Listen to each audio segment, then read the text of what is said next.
The second discussion will be in English, so that everybody could understand and take part in it. Because now, as you can see, we are sort of expanding our horizons. We started from the artists who are originally from Russia and from post-Soviet territory, and now we have invited to take part for in the second discussion the artists who were born a bit far away from Moscow, and I'm happy to introduce Henrike Naumann, a German artist whose work is upstairs in the exhibition, an installation. You will see it. I think you included the images in the presentation. And Fernando Sánchez Castillo, an artist from Spain, from Southern Europe, who is, the distance is much longer between us, but still we have lots of things in common, and we will discuss how it was, how it is perceived, these notions of historical memories of the past, and the different transformations of these memorials and its perception nowadays. So, Henrike, will you please start with your presentation?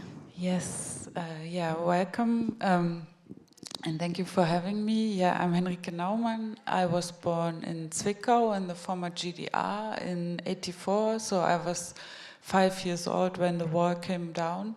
I didn't understand the political transformation happening at that time around me, but I saw the furniture aesthetics change because suddenly a lot of people were getting cheap West German fake postmodern furniture pieces, and as a child I found this very interesting, but I also didn't understand. And so in my work I work with this aesthetic experience in relation to politics and transformation in society, to create installations. And yeah, so I will speak about the work that is on show. This is my work Ostalgie, that is upstairs in the exhibition, and yeah, it's quite special for me because it's the first time showing my work in Moscow and also my first time being in Moscow. And interestingly, right now there's 3 works of me on view in Russia, and so yeah, I'm gonna speak swiftly about these 3 works and yeah, how I link my experience coming from former socialist East Germany now to Russia. And yeah, because one thing I always say in Germany is I'm from the East, but now in Russia everybody's like, you're not from the East, you're from the West. So this irritation I find very interesting because, yeah, of course I'm from the West, and but at the same time I share maybe experiences, and there's a shared history, of course, when I go through Moscow or Yekaterinburg, the other city where I have works at the Ural Biennale. I see monuments that look exactly like the ones in my hometown, and I knew, of course, this deep connection, but now really seeing it materialize, how aesthetics are linked, or yeah, shared history is very exciting. So yeah, so this work Ostalgie, I flipped the space in 90 degrees, so the picture is right, it's not an error, and I use this image of the shifted space to speak about the moment of a system change, the moment when a state ends, and in this case when socialist East Germany became part of West Germany and the whole state was not existent anymore and was joining the Western system, and I use the furniture to speak about how people in their homes try to Westernize, how to refurnish themselves as like part of the Western world after before having always been the most Western part of the Eastern world. So in the works there's a lot of reference to East Germany, like Erich Honecker, and installing these pieces now here in Moscow also gives me a new perspective on the work, thinking about how Erich Honecker came to Soviet Union in 1991 when he tried to escape after the end of the GDR, and all these histories that are in the work really, yeah, I don't know, come out here now. Or this is also a nice detail from the installation, a small miniature of the Berlin Wall that was broken when I had it in Berlin, and it was fixed now here in, by the amazing team of the Tretyakov gallery, and now I will always remember that the Berlin Wall was now fixed in Moscow. So yeah, it's interesting to have all these little stories, and also the things people tell me here, what they see in the exhibition. So yeah, and so this is the next work I want to show you, which is still on view in the Ural Biennale in Yekaterinburg until this Sunday, if you're like, yeah, Sunday, if you're quick. And it's in the Urals museum, the archaeological museum of the Oblast Sverdlovsk. And I installed an existing work from Germany inside the historical dioramas of the space, and with that got into a dialogue with the space, but also, yeah, a lot of clashes come, of course, because I bring elements of a East German shoe store from the 90s that is part of this big installation I did, and now we really put it into these dioramas in the archaeological museum. And yeah, you see another piece of the wall. It's also in this work, and also in this work I have these references to the Stone Age, which is something I use to speak about the GDR and socialism in Germany, because from my perspective the GDR seems as long distant as the Stone Age, like really prehistoric. At the same time, it's not that long ago, and also when I visit East Germany or the towns where I grew up, the ruins of the GDR are still very prominent, and also there's a bit of a lack of how to deal with that, how to really face the GDR history and what it really changed in people, because I only experienced the GDR and socialism as a child. This is, I think, also what you see in the work, because it has almost like a childish quality of looking at the toys and looking at the materials and being also very excited about all Western objects, but also about the GDR objects. So the perspective of a child. But then when I grew up in the 90s and was a teenager, and also more observing of what was happening politically around me, and seeing the far-right neo-Nazi movement in the area where I lived, in Saxony, really had a much deeper impression on me, and dealing with the questions of radicalization and of neo-Nazis in the 90s, but also going back to GDR and until the Third Reich. This is something that I explore in my work, because I look at history as a way to understand the present and also to be able to think about the future. So yeah, I love history, yeah. And the third work I want to show you, also on view in Yekaterinburg until Sunday, Peredovje Dostizenia, I hope that was good, Avant-Garde Achievements, is in the Urals Mechanical Optical Plant, and I produced it on site. When I produce a work on site, I really try to create a space that could be part of the actual space, and in this case it's a factory, but a very new one. So it's a factory that is being built and is very new and becoming, so there's not really the chance to have a historical distance to it, but it's really about production right now, and about and so for me, I was interested in making like a showroom for the production, a production that I, as an outsider coming there, also don't fully understand, and try to project something on it that could be like a civil production, when there's actually also a lot of military production happening there, and also linking my experiences in the Ural region I had this year with understanding the wide practice of shamanism and how it is linked to history, past, to politics, to dealing with an over-industrialized life and society. Yeah, this created this work that for me also has a lot of different forms and shapes, because I work only with found furniture, and in this case only on Avito in Yekaterinburg, but because I was so interested in understanding the use of shamanism, I started looking for objects on Avito that would speak to me in that way, or that would have certain shapes, or could also have like a ritualistic meaning. And by embedding them into the factory and linking them to the factory work and to objects that people working in the factory gave me, try to find a space within this very tough industrial production setting. Yes, I think. Thank you. But what does this furniture or these objects you use usually in your installation, what does it mean for you? So for me, I think furniture for me speaks about politics, because we can look at this table, and of course, it's also still a table. It's a table that we can put our stuff on, and the water and everything. But it can also be an interesting point of departure when I say, I want to speak about the Soviet Union through that table. Then immediately our brains would start working, and we would be like, maybe someone would say, why do you have to see this now?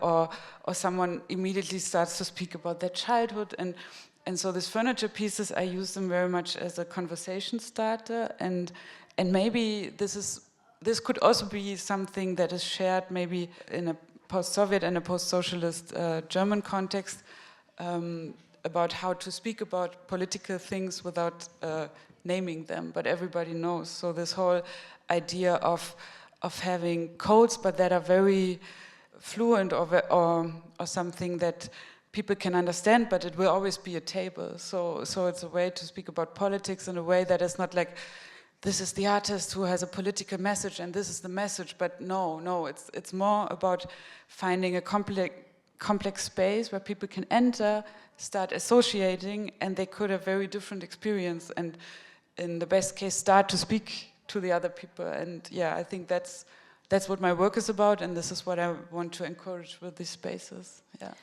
So personal is always political. So you start with these personal references and very everyday association the public has with these objects, or the public could think of some memories that people have from this furniture of the 90s, or if you would work with this table or this armchair from before, from the 60s. So that's something very close to people, but which has lots of different levels of memory. I think I want to bring the big politics down to a level of everyday life that we all can speak about, because sometimes the big politics can seem like something that is detached from us, but by bringing it very close to me and speaking about how politics shape our everyday life, then I hope to create spaces where you feel that you can actually still be part of the conversation and engage and shape the society that we all want to live in. So can we call your method sort of archaeology of the everyday with this? Yes. I saw one of your interviews, Fernando, that you call yourself archaeologist of the history. So the more or less similar approach of this sort of archaeological excavations of what for you? You refer to my works that are related maybe to the recent history of my country, Spain, which has a lot of similitudes also with the situation in Russia, let's say, because it's we come also from a very authoritarian regime. And let's say that our democracy was granted by the dictator, so which is creating now serious questions about if we really have a democracy that grew spontaneously or has a lot of dependence with the dictator past. Well, what I brought here for Tretyakov Gallery is a piece I really like to do. I was born in 1970, so I was 5 years old when the dictator died. I was pissed off because I could not see the cartoons on the movie and I could not play, and yeah, the country was very serious, everybody crying and all this stuff. So maybe that's why I did a lot of work about sculpture, and I also collect some items of the dictator. I collect, for instance, a very tiny eyelash of Franco when they made the funeral mask.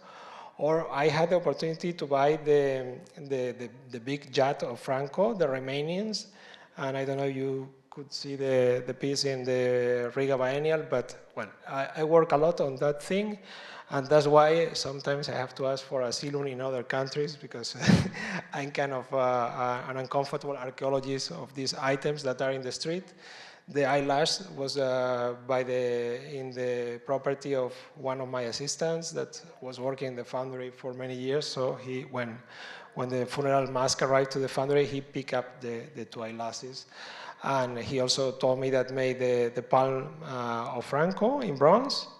And we got a photo, kind of not quasi-legally, and we took it to the palm readers to know more about what was the destiny of Franco and the future.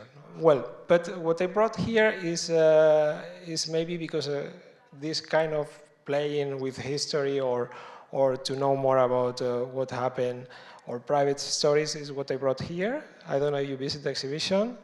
It's very simple. It's a man with the crossed arms, like that. It comes from 1939, almost the beginning of Second World War. And, 1936. I consider the beginning of Second World War with the War of Spain.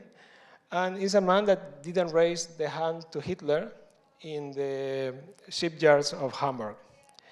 So, yeah, I think it's very inspiring, how he was married to a Jewish lady, and he was sent to the East Front, so maybe he disappeared in combat, or maybe he's still alive and had some other family, and his wife was sent to concentration camp, and the two daughters. So the destiny of this man is, it was very horrible, but like many of the others that were raising the hand, probably.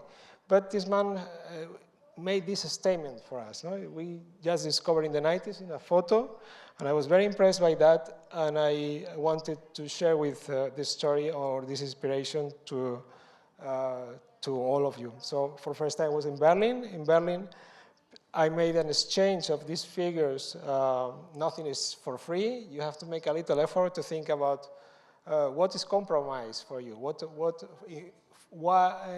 will be the reason you cross your arms and you say, no, I don't follow the trend. It's about justice, it's about democracy, it's about love. Well, many questions. I made my first attempt with this other toy. This is coming from 1989. It's the tank man that stopped the tanks in Beijing. It was a man, it was a student actually, with two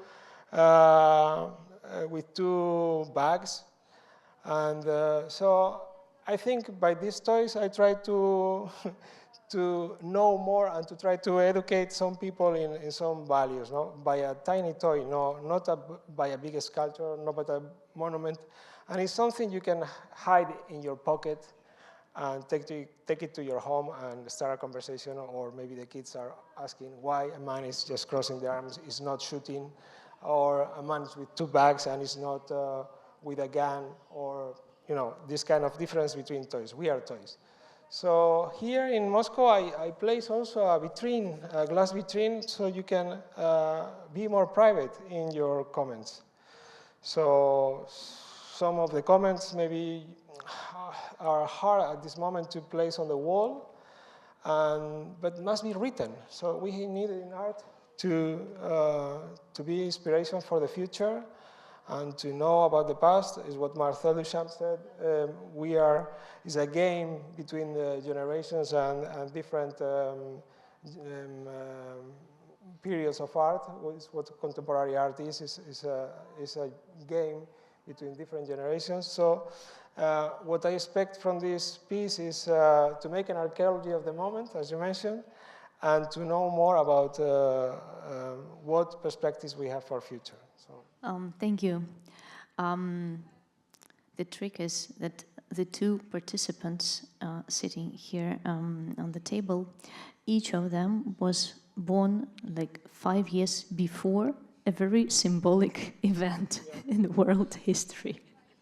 Fernando was 5 when Franco died, and Henrike was 5 when Berlin Wall fell, right? I'm somewhere in between. Yeah. Can I quickly sure. say, because I also wanted to point that out because I find it very interesting, and we didn't mean that, inviting the two artists. It's, and it's also interesting that we're both working with toys to speak about political transformation, like not only, but also, which I find very.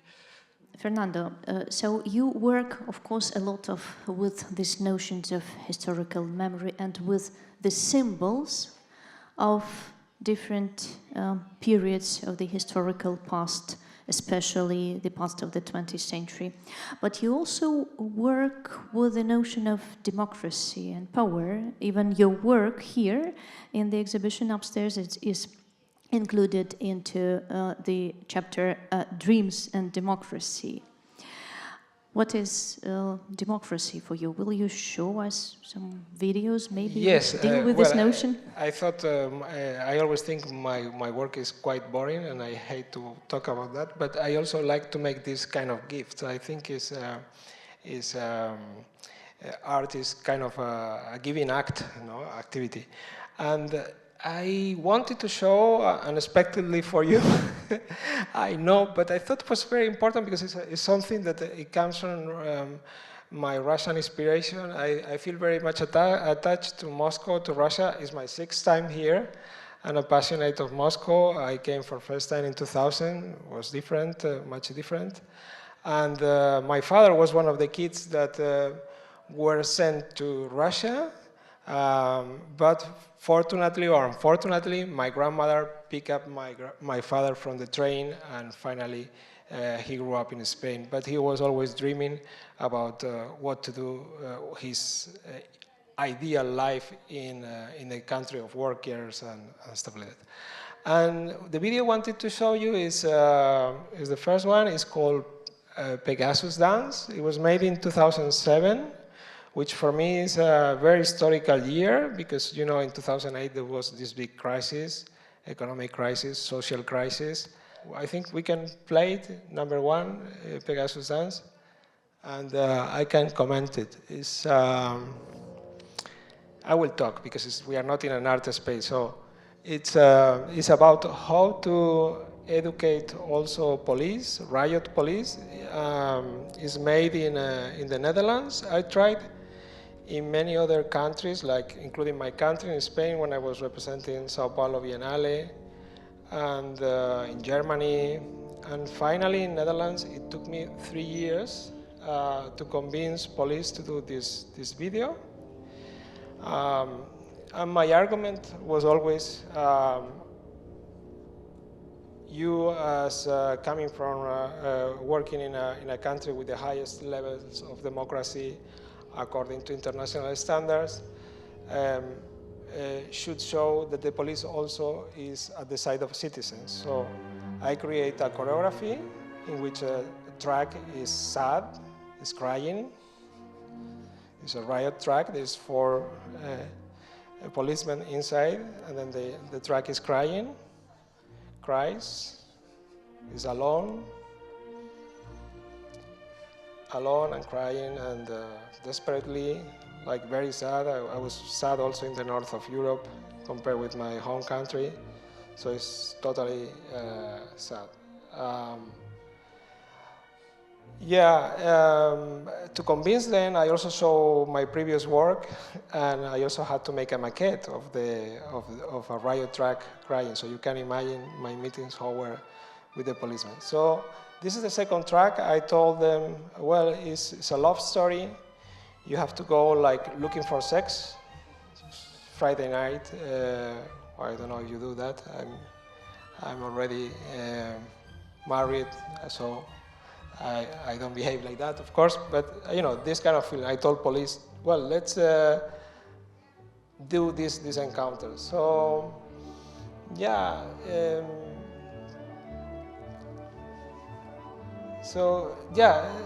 I could not rent any other track similar. I had to.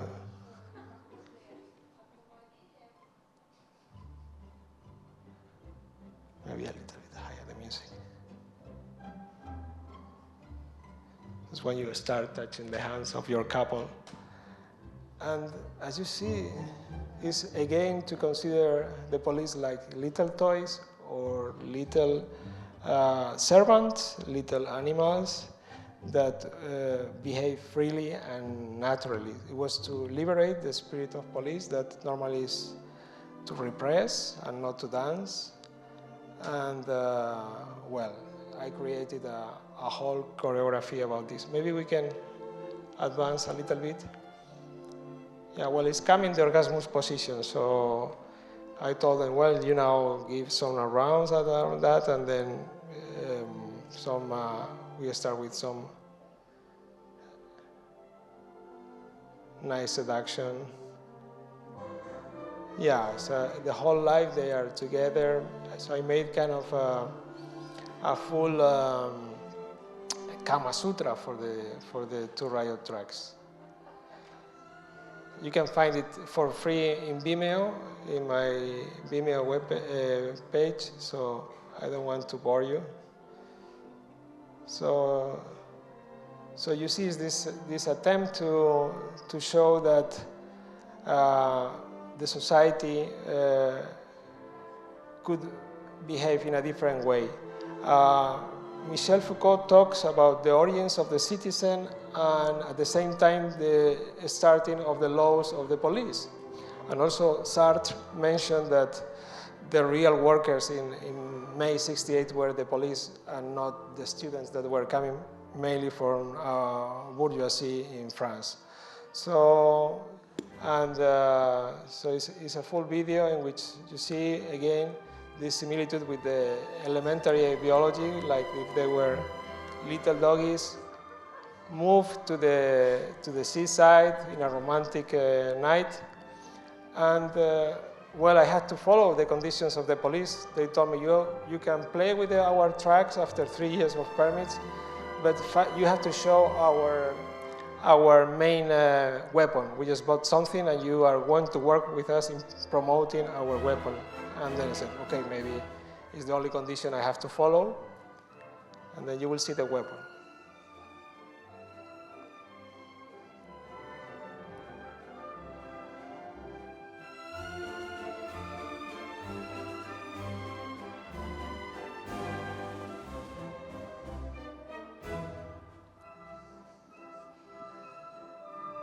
There was a big ship to fight against Greenpeace.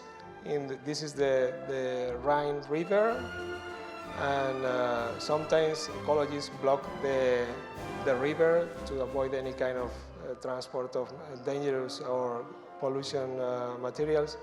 So they bought this ship to eliminate the opposition of the traffic in the river. So yeah, I think it's unique. Unique moment in this democratic dialogue between art and power or police forces, because after that, after 2007, 2008, the actual situation, last week this police was acting in Rotterdam against the people or against the vaccine. So really the world changed a lot, and there was a period. Thank you, it's thanks to the police too. So that that was something unique, and I think utopia sometimes pops up in the way of pieces of art. No, art makes life possible in the planet. No. Can I ask a question? What would you say if I would ask you if you think that maybe you make the police force a bit cute? Yeah, I was accused of working with the state of repression, and I think there is no more poor people than the ones that have to fight against the freedom of others. So maybe it's coming from a Catholic conception, not to go with the people that needs more the care of the artist. So yeah, to work with intellectual people, or to work already with people that need art to empower themselves, it's okay. But in the case of police, they don't even know what they are doing. I think it's a very sad job, not to work on repression and to work in the control of freedom. Yeah. But on the other hand, is a law structure and was made in one of the highest levels of democracy countries. So they were very happy to participate. They were all these 3 years as individuals. They were willing to cooperate with that, and they did it with pleasure. So it shows also a human side of police. When we go to a demonstration and we throw a stone, we don't think behind there is a human being, no, also. Yeah, I get what you're saying. Also, what you said about where the protesters maybe coming from, I don't know how you said it, but pointing out the working class background of a lot of police, and how then in demonstration situation, then there's a disconnect. But I think it's important to remember that the protest against police is always a protest against a certain system and against so in the moment, of course, there's the human policeman protecting this force, but in a democracy, the right to protest and protest against structures that you find oppressive, even though they are part of the state that is democratically elected. It's very complex. I think it's complex. Yeah. we are not. I'm already sweating while speaking. Yeah, we are not making life simple by art. No, just on the contrary, we are showing more complex edges. But this was a unique moment in 2007.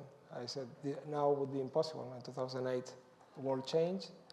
Now we are in a pandemic situation, and the war is even more difficult. So I was just taking, as an artist, the opportunity to pop up in a utopic moment. No? Maybe our utopic moment now is just to spread some toys. But artists, we have to look for these little cracks in which our work is possible to evoke and to provoke new ways of thinking and behavior. You work a lot with these different symbols of power, not only with cars, but also with people. Will you please show, for example, this Stone Soul Army? Yes, it's actually a video made with the Air Force of Peru. Musicians and artists in Peru, they have to join the army or the police in Latin America because they cannot have grants, they cannot survive as a professional artist. So sometimes they join the army, and this was the case of the Stone Soul Army. Is an orchestra that is part of the Air Force in Peru, and they play with a very elementary elements. They play with the stones, and they play with bones, which are the most elementary weapons, no, in human history. The stones were, let's say, the beginning of the armamentistic career, together with the bones. And I thought that was nice to start to change the use, the horrible way we change the history by making a new. We can advance a little bit the video because maybe it's a bit boring the beginning. So you can see directly how they behave.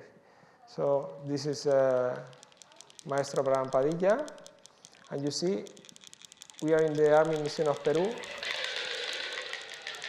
and we are creating music with the stones. These are real army people. Sound a little bit higher.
Sorry.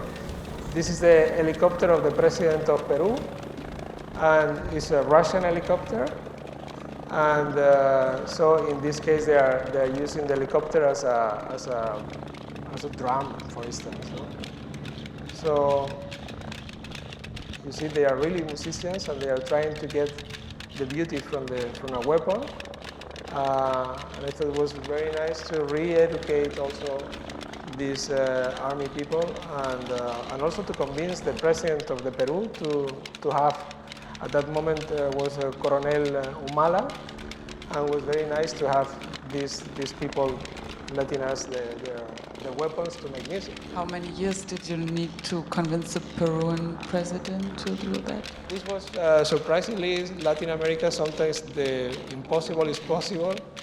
And in Europe, what we think is more possible it takes years or you never achieve to do it. But in Latin America, if it's possible, you immediately, people really want to do it because it's like life is very, very alive, and then, it was a pleasure, yeah. There is one more piece. I think we should also show a fragment. The architecture for the horse, which actually comes back to the period of Frankism, to a more conflictive period, not the, and it has to do with different notions of freedom and repression, also represented in a very... Yeah, actually this is the place where I study. If you can put the volume a little bit high. Yeah. There's no sound on it. Yeah, it seems that. It should be sound.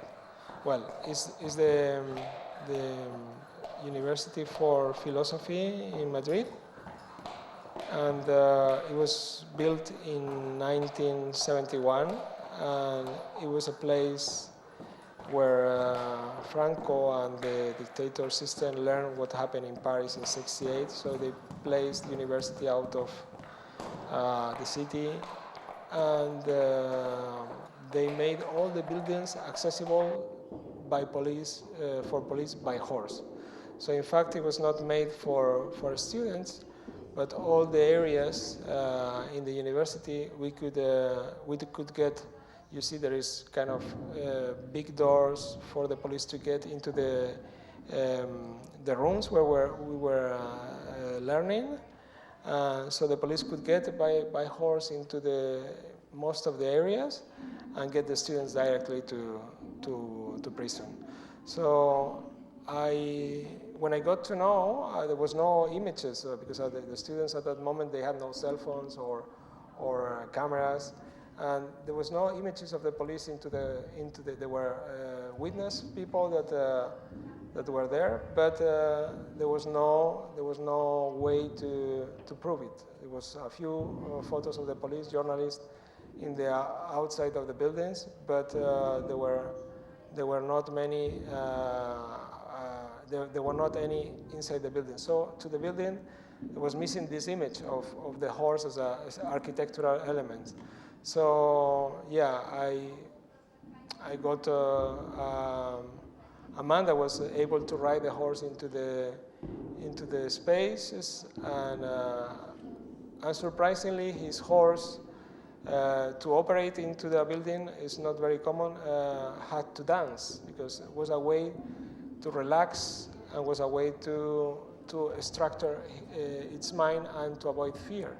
So also in my performance with the police of the tracks, I thought to make all these kind of movements, choreographic movements, help me to establish this relationship and to structure their minds.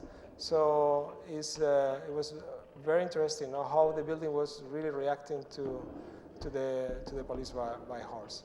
So maybe we can advance a little bit more the video, even if it's too short. Yeah, by the end, yeah, some moment. So you see all this corridor, all these ramps are made to make a sexy. They are not for handicapped people, I wish, but it was made for this police by horse. And then there was the response of the students to this horrible architecture. And it was again with using a little toy. Maybe we can play the last video, Caritas, marbles. So what the students used to stop the police by horse was a very tiny toy. They use marbles. They use chickpeas sometimes, but mainly marbles. So what we did, is possible to have some sound?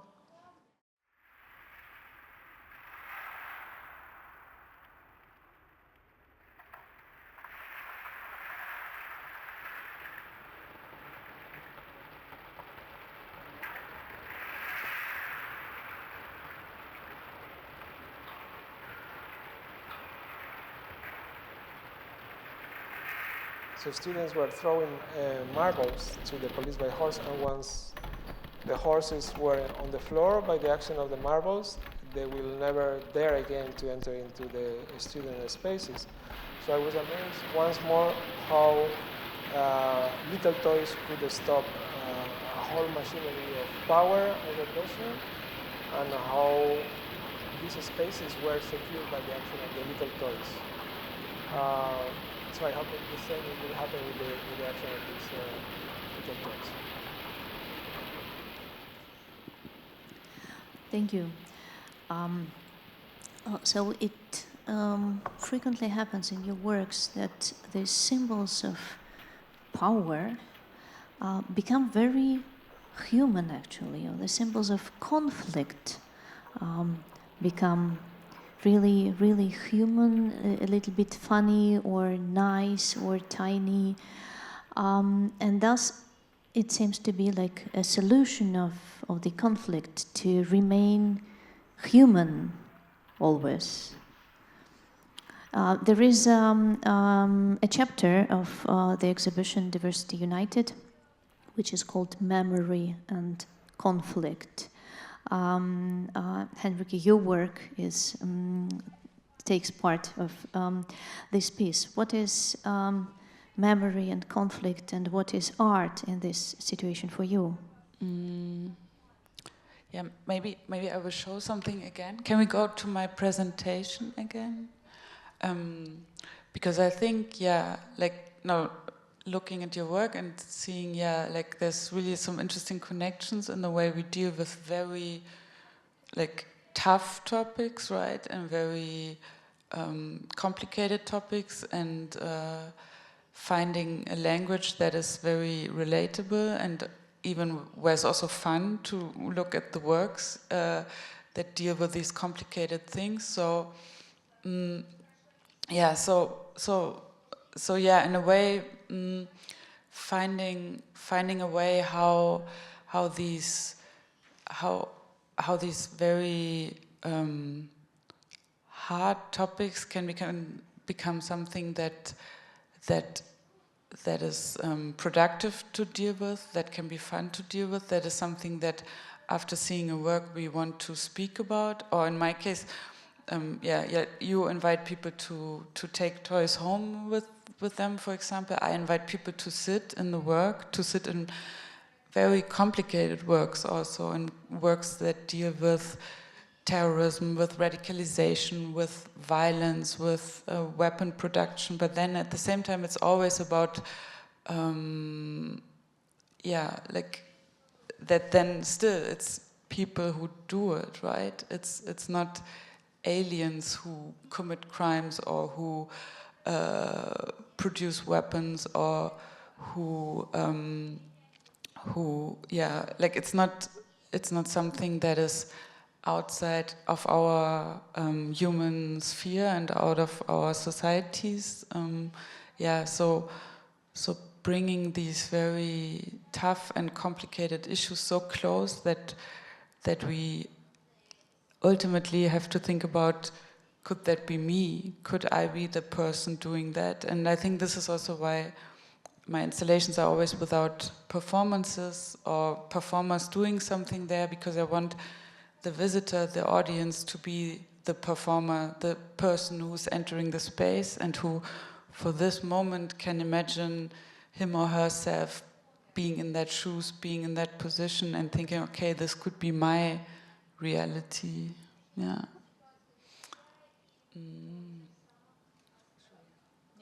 Thank you. I think we still have some 10 minutes for questions from the audience.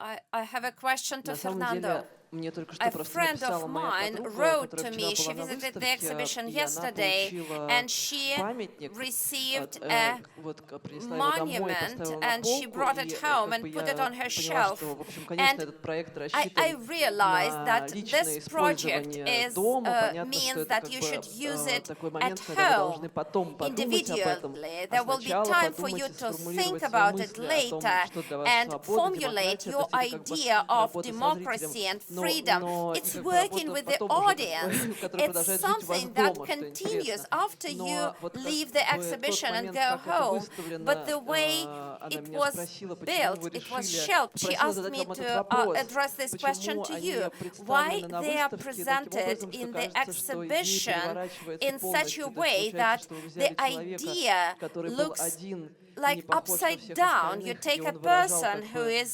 мнение different from all свое the others. собственное, He а потом expressed теперь his получается, что personal их там opinion, 5000, and и они now стоят одинаковыми, there и are там нет ни одного, 5,000 of кто them, поднял руку and в now приветствии Гитлера, в том смысле, что теперь nobody они все salutes выражают одну и ту же to позу, Hitler. они стоят как бы They как солдатики, то есть их много, а не это один человек all со like своим мнением. soldiers. То It's есть not как бы one почему person именно with они his выставлены как individual армия? opinion. Why То do есть you получается, place что они them теперь as an выражают одно army мнение, of нету people who по-другому. have Интересно. unanimity? There is Как no вот почему conflict так, of почему так выставлено? ideas. Why did you place Важно them ли like это? that? I don't place them, yeah, because I do thousands of toys, and yeah, I always let the people, the crew of the installation, to do it as they wish. So if I would place them, I would place not in rows, but I don't know, it's something with the psychology of the country that is in rows. I don't know. It's something that I wanted you to ask why they place. I said just 5,000. I didn't say they have to be 5 centimeters, something like that. No. They also are in a dangerous situation in these rows because domino effect. If you if you step on the floor, maybe a whole row can fall. No, And they cannot stop themselves. Yeah, what I think is important is that you have to bend to get the toy. You have to choose yourself. They are not all of them identical. They are made one by one by craftsman people in Latin America. Because in Europe there is no people that know how to do the molds. You have to take them to China or to Latin America. And I thought was to produce only 5,000. It was the people in China wanted to do thousands and thousands, 100,000s, and not only 5,000. So the people in Latin America still care about one by one and a strong effort made by hand, but with care. And it's something also that we have to learn. But I was really amazed. People yesterday, very old people begging, making an effort to get one. I think it's important. And then you take it home. It's true. And then you free this from this military or prison, or how you call it, internal camp or gulag. I don't know the name in Russian. You free and you take it home. You protect. Now is part of your family, no? And then you put it on your computer. You give it to a friend. Some people was taking it. Yeah, but I want one for my husband. I said, well, it's fine. And what shall I write about love? Write about love. This man was crossing the hands because he was married a Jewish woman. He was not agree with what Hitler was saying. So yeah, I think it's. I think every place gives a different input, even though it's the same piece as in Berlin or in Spain. Gives a different input. No? Some people were yesterday removing some cards from the wall and put them on the glass vitrine. I don't know what was written on the wall, but someone was uncomfortable with the opinion of others and was doing this. I don't know how is the correctness here in Moscow, but I would not dare to do that in Spain, to remove someone from the wall and put it on the glass vitrine. I would maybe just write something to comment what was saying before or next to it. I would like to play something. So it's something I was curious, no? I don't know if I respond to your question. Thank you. Еще вопросы? Any more questions? Нет? Good evening. Thank you very much. Thank you for this meeting. It was very interesting. But to continue with the topic, your installation with this protesting man, does it include an inquiry, an appeal to the attendees to write what democracy is for them? Or is it a prerequisite of your new work? Why do you ask visitors to write what democracy means for them? Is that a poll, or is it curiosity, or is it something else? Well, again, I cannot contrast because I don't see a text in English next to it. And the toys came day before yesterday through customs, because customs they are ready when a piece of art is coming. They are ready. They are prepared that the piece has to go back to. So all the pieces here have to go back to their owners, but it's the only piece that will be released, will disappear in Moscow. So it will nothing coming back. The piece arrived very late because the customs didn't understand that it was a gift, that the piece disappeared in Moscow. With no money exchange. There was no economic transaction. And what I ask is what is linked to the to the photo of 1936, Hitler won the elections. It was a democracy, in a kind of democracy in Germany at that time. And it brought the worst period of horror in Europe as far we know. So I wanted us to reflect what is to live in common and to respect the ideas of others. Can we live isolated from common trends? I think this is something we artists do. When Pavel stopped making engineering or cooking and started making videos about trains, connection, communication, how difficult it is to communicate, I think it's very inspiring and make us to create boundaries with our neighbors. So what people can address in exchange for you are not forced to take anything. You can just make a drawing. You can make just a cross. You can make whatever. You can just leave a white note on the wall or to put a white note on the glass vitrine. You are free to do it. If you want to have this inspiration in your home, is the only condition. I don't want a thesis book. Some journalist was asking, yeah, I need to reflect about what democracy or civil courage is. So come on, you don't have to write a book, a thesis.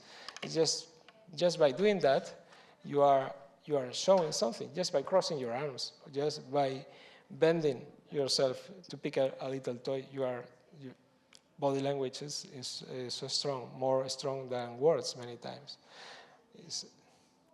Thank you very much for demonstration of your work about love of two trucks. That was a wonderful video. May I ask, how did the authorities motivate their refusal to allow the shooting? And what influence that this shooting, this videoing finally was done? They refused it in Spain, which is a country that still the police is, or maybe our country has not a high democracy, is afraid. The police maybe is afraid of cooperating with civilians, with artists, which are the most weird citizens in society. In Spain was not possible. It's still not possible. I did something with some other kind of police, but not with the riot tracks. I have to say that this video helped me a lot to show to police of Peru, for instance, when they saw what the police was doing. They also wanted to be part of this kind of craziness. This is before TikTok. If you see TikTok now, that you think there is thousands of police forces dancing and making kind of weird choreographies, which are more spectacular also than what we see here. But this is 2007, so I think it's inspirational for them and it's an excuse. They said that this was a training exercise to justify the money we spent of 2 tracks, 2 days, 500,000 liters of water. They said it was a kind of maneuvers. It was kind of a tactical exercise. An artist is training us, no? Dear friends, one more question to Henrike, and that will be the end of it. Henrike, good evening. My question will be about your work that we saw in Ural's Biennale, and you showed some pictures from it in Archaeology Museum, the one exhibited in Archaeology Museum. When we saw it, you made focus on reproducing archaeology of the nearest past with the technologies that already appear archaic to us. However, when I saw that, I saw many items that belong to women, It's all about women, a doll, shoes, women's shoes. So I had a different impression. My idea was something about place of woman, archaeological museum and woman's place. Yes, thank you for that. That's an interesting observation. I wasn't even aware of that, but it's true. Yeah, I think because my education was I was studying stage and costume design for theater, and then scenography for film, and then started doing art installations. And in my family, my grandfather was an artist. He was quite famous in the GDR. He was a painter, and he was also traveling to Soviet Union in the 70s. And for me, growing up, this was always the artist in the family. So it was a painter, and it was this guy sitting in the studio smoking and being like the silent genius, so to speak, not speaking about his work and all these things. And my grandmother, his wife, she also wanted to be an artist, but when she met him and he was so talented, she was like, no, I cannot be an artist. I have to support him. And so her whole life, she made sure that he could work. So she was taking care of the children, and while he was traveling to Soviet Union and Cuba and all places she never went, she never really left East Germany. And after he had died in the 90s, she still took care of all his artworks in her home. So when she was living, she had a small room for herself and a big room for the artworks, for the masterpieces. But the story was also that in the 90s, nobody was really more interested in him, like with many GDR artists, of course, that were not exhibited anymore and were labeled state artists. And so I was growing up very close with my grandparents, and I think I was always a bit in between their two life stories, like having a bit like this male genius artist that was conquering the world, and then my grandmother couldn't or decided not to, and she was working then in design. So she was decorating window displays in GDR times. She was sewing. She was doing all the traditionally labeled female crafts that come from home, and making carpets and cushions, and I think at some point I realized that with my path through theater, film, and working a lot also with design before coming to art, that I'm really interested in bringing these two things together, and also highlighting the art in the applied arts, and how many invisible artists we have, and not only in artistry but in design history. And I think I like this observation, because I think I wasn't aware of it so much, but I think I always like to bring in the women into these spaces that have designed a lot of the world that we live in, and also made a lot of things possible without being seen or heard. Yeah. Thank you for this question. Okay, friends, our time is over, unfortunately. I wish we had more time, but no. Thank you very much for your time, for taking part in this discussion. Thank you, dear friends, for your attention, for your questions, for your interest shown. Visit the exhibition. It's a big one. You probably had no chance to see it. All come again. You are mostly welcomed.